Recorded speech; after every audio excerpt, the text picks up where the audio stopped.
Okay, ladies and gentlemen, and what could be best described as a wild day in Mavs fandom? The Mavericks play a game against the Memphis Grizzlies. No Ja Morant. We know this. The team dealing with some injuries. We know this. But they did beat the Mavs a couple nights ago. They're on a 6-game winning streak. Their defense has looked really good without Ja Morant. And the Mavs come out and take care of business. 104-96. Oh, wait, this isn't the box score. Wait, what's this? Mark Cuban? NBA Twitter's the first thing you get from the real fan base? Oh, that's a fucking really fucking stupid thing to say from the owner of a team to the fan base. That's a really dumb thing to say. Anyways, Mavs win 104-96. 8-point win for them.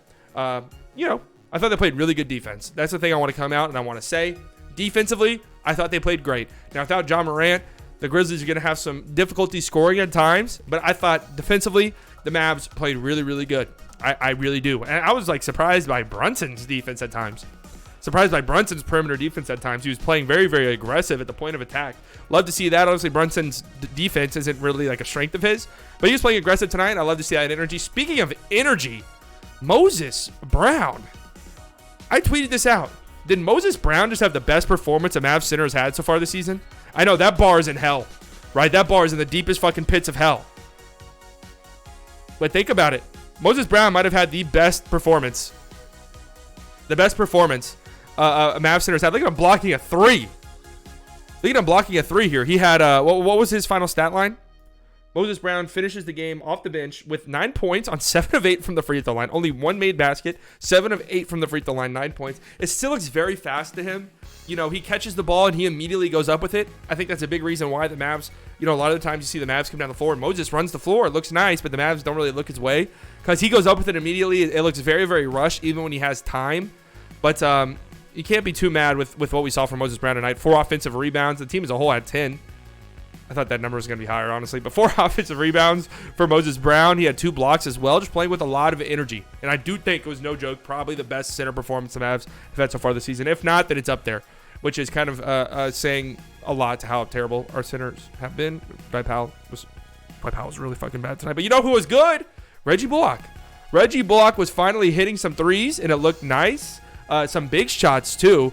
And one of the dagger threes. I mean, there was a 3 to put the Mavs up. I think it was 11 at one point with 3 minutes left or so. That really kind of felt like the icing on top of the cake for the team. He finishes with 15 points, 4 of 6 shooting from deep. Hey, Mark Cuban said it today on Twitter, man. Mark Cuban made a really, really smart point on Twitter that the Dallas Mavericks, their shooting woes are due to the new basketball. So you gotta take it easy on them because the fibers and the seams on the new basketball are different. So that's why the Mavs shooting numbers are as poor as they are. It's not roster construction. It's not bad roster construction on Mark's job. Mark's done a great job. You've done a great job, Mark. It's the basketball that's been the issue, right? So, as the players get used to the fibers of the ball, then they're going to start making more threes. And maybe Reggie's starting to get used to the fibers on the basketball, and that's why he shot the ball well tonight. Of course, you could ask, well, every other team, the teams that the Mavs play usually shoot really high percentages from 3. Well, what's the deal there? Well, what you didn't know, and what Mark's not telling you, he's scared to tell you, is that the NBA refs, they switch the ball out every possession. The Mavs play with a different ball. It just happens so quick you can't see it. That's the grand conspiracy happening that Mark's not telling you about. But that's why there's such a difference there. Why the Mavs are so not used to the new ball, but every other team is. So yeah, but a good night for Reggie Bullock. Tim, again, he's just not hitting shots, man. Just not hitting shots. He was playing aggressively again, which I have liked. While Tim's threes aren't falling, he is playing aggressively, driving. He had some dunks where Tim had a nice dunk. Here's one right here. Here's Tim with a nice aggressive dunk. Look, once he had this lane open, I knew, love to see that. Yeah, he's been aggressive. So even though his shots aren't falling, he still can impact the game offensively. I thought Brunson played pretty well off the bench. Was running the offense pretty well. And Luka, how did Luka play? Scoring, I thought, was really, really good. 26 points on 10 of 19 shooting. His shot looked really good. He was, aggressive. He was shooting threes like this. Again, this left wing 3. This is a different 3, but still, deep 3 right there to give the Mavs a 9-point lead. That was a big shot. Here he is, aggressive layup. But 9 turnovers. It was pretty sloppy for him. 9 turnovers. Granted, some of those were at the end of the game when it was like Luka kind of fucking around. But this was a pretty big moment in the game, right? 2-point game, and what the hell is that pass? Trying to do the most for no reason whatsoever. But scoring wise, I thought Luka played great. Got to cut 9 turnovers is pretty bad. But hey, look at that, plus 18. That's gonna help out that plus minus stat. KP. KP played good. KP played good. I'm not gonna lie, his presence, maybe it was because he was in foul trouble for most of the night, but his numbers look good. 19 points, 6 of 13 shooting, but it didn't feel like he had that type of presence on the game that the numbers would say. This is a nice play right here, though. Oh my lord, that was disgusting. But this game, right? So a pretty nice performance from the Mavs. They shoot 36% from three. That's from what we're used to this season. That's really good. We'll take that 10 times out of 10. 18 turnovers. Got to clean that up. Of course, half of those are from Luka. Got to clean those up. This game was ugly. There was, I don't remember how many technicals. 9 techs. 9 technical free throws. Or 9 techs called. Most of them on the Grizzlies. I'm not going to lie to you. I'm just going to be being completely, totally objective. I think that the Mavs got a very friendly whistle tonight. I don't know if, the Grizzlies win the game otherwise. I don't really think so. But I do think that the Mavs got a generous whistle tonight, especially there down the stretch. I feel like the refs were like not calling fouls. They were calling the rest of the game. I don't know, just an ugly game. A really, really ugly game from the officiating. But hey, the Mavs need every single break they can get, so I'll live with it. I thought Jaren Jackson was fantastic tonight.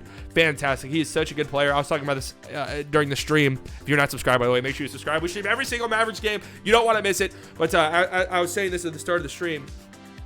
I love Jaren Jackson's game back in the 2018 draft. It was the most I've ever looked into draft prospects because the Mavs had the 5th overall pick.